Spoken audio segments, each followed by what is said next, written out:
আবহাওয়ার আপডেটের দিকে নজর রাখবো। টানা বৃষ্টিতে বিপদ উত্তরবঙ্গে। রবিবার পর্যন্ত উত্তরবঙ্গে ভারী বৃষ্টির সতর্কতা। আজও উত্তরের জেলায় ভারী থেকে অতি ভারী বৃষ্টি। আমাদের সঙ্গে রয়েছেন আমাদের প্রতিনিধি বিশ্বজিতের থেকে আরো বিস্তারিত জানবো ঠিক কি জানানো হয়েছে হাওয়া অফিসের তরফে। বিশ্বজিৎ, দেখো, উত্তরবঙ্গে যে বৃষ্টি চলছে সেটা আরো উত্তর পূর্ব ভারতের যে রাজ্যগুলো সেখানে আরো ভারী থেকে অতি ভারী বৃষ্টি। মেঘালয়ে আজও প্রবল বৃষ্টির আশঙ্কা রয়েছে। কাজেই সিকিম, ভুটান এবং উত্তর পূর্ব ভারতের রাজ্যগুলিতে যত বৃষ্টি বাড়বে ততই উত্তরবঙ্গের বিপদ বাড়বে। তবে উত্তরবঙ্গের ক্ষেত্রে একটা আশার কথা শোনাচ্ছে আলিপুর আবহাওয়া দপ্তর। রবিবারের পর থেকে এই পরিস্থিতি অর্থাৎ ভারী, অতি ভারী, প্রবল বৃষ্টি সেটা অনেকটা কমে যাবে। আজও অতি ভারী বৃষ্টির সতর্কতা রয়েছে শুধুমাত্র আলিপুরদুয়ার জেলায়।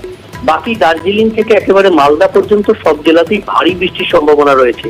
আগামীকাল থেকে এই বৃষ্টির সম্ভাবনাটা আরো একটু কমবে এবং বিক্ষিপ্তভাবে উত্তরবঙ্গের ওপরের দিকের 5 জেলাতে ভারী বৃষ্টি চলবে। রবিবারের পর থেকে সেটাও কমে যাবে, অর্থাৎ হোয়াইট স্প্রেড রেনের জায়গায় ফেয়ারলি হোয়াইট স্প্রেড রেন, বিক্ষিপ্তভাবে দু এক জায়গায় বৃষ্টি হবে।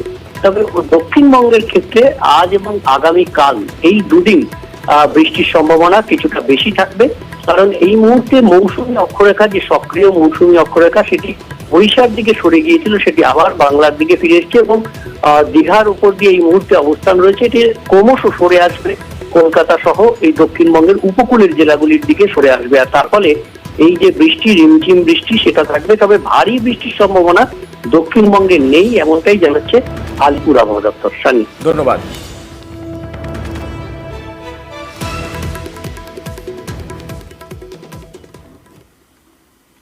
উত্তরবঙ্গ, সিকিম, ভুটান এই সমস্ত জায়গায় টানা বৃষ্টির জের। টানা বৃষ্টিতে বিপর্যস্ত বাংলা সিকিম লাইফলাইন। 10 নম্বর জাতীয় সড়কে ফের ধস। এবার কালিম্পংয়ের বিরিকদারার কাছে 21 মাইলে ধস।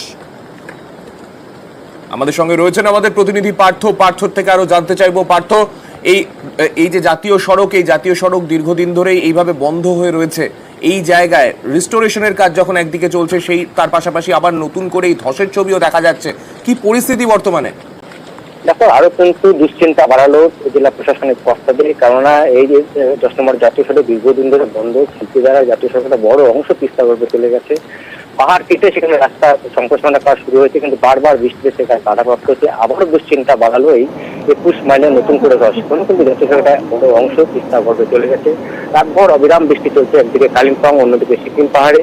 তার জেরে নতুন করে ধস 21 মাইলে, অর্থাৎ যে একই তো ধসে 10 নম্বর জাতীয় সড়ক সঙ্গে এই 21 মাইলের বিরিকদারার কাছে 21 মাইলের ধস আবারও কিন্তু দুশ্চিন্তা বাড়ালো প্রশাসনকে। এবং যেভাবে বৃষ্টি চলছে, আগামী রবিবার পর্যন্ত ভারী বৃষ্টি পূর্বাভাস রয়েছে উত্তরবঙ্গে। তাই ভাবে দুর্ভোগ, দুশ্চিন্তা রয়েছে তিস্তাপাড়ের বাসিন্দারাও। এবং আজ জানিয়ে রাখি যে কালিম্পং এবং দার্জিলিং এর সংযোগকারী যে তিস্তা বাজার পেশক রোড, সেই রাস্তাও কিন্তু বন্ধ হয়ে গেছে। আবারও তিস্তার জল তিস্তা বাজার সব মিলিয়ে টানা কিন্তু বিপর্যস্ত গোটা পাহাড়। বেশ, ধন্যবাদ পার্থ। আমরা শিলিগুড়ি যাওয়ার কথা ছিল, কিন্তু এই যে এরকম বৃষ্টিতে এখন কি করে যাব? সব দিক দিয়ে তো রাস্তা বন্ধ। ওইদিকে কালিম্পংয়ের ওইদিকে লাভা রাস্তা ডিএম বন্ধ করছে, তো আমরা এখানে ফেসে আছি। এখন কতক্ষণে রাস্তা খুলে তারপরে আমরা যাব।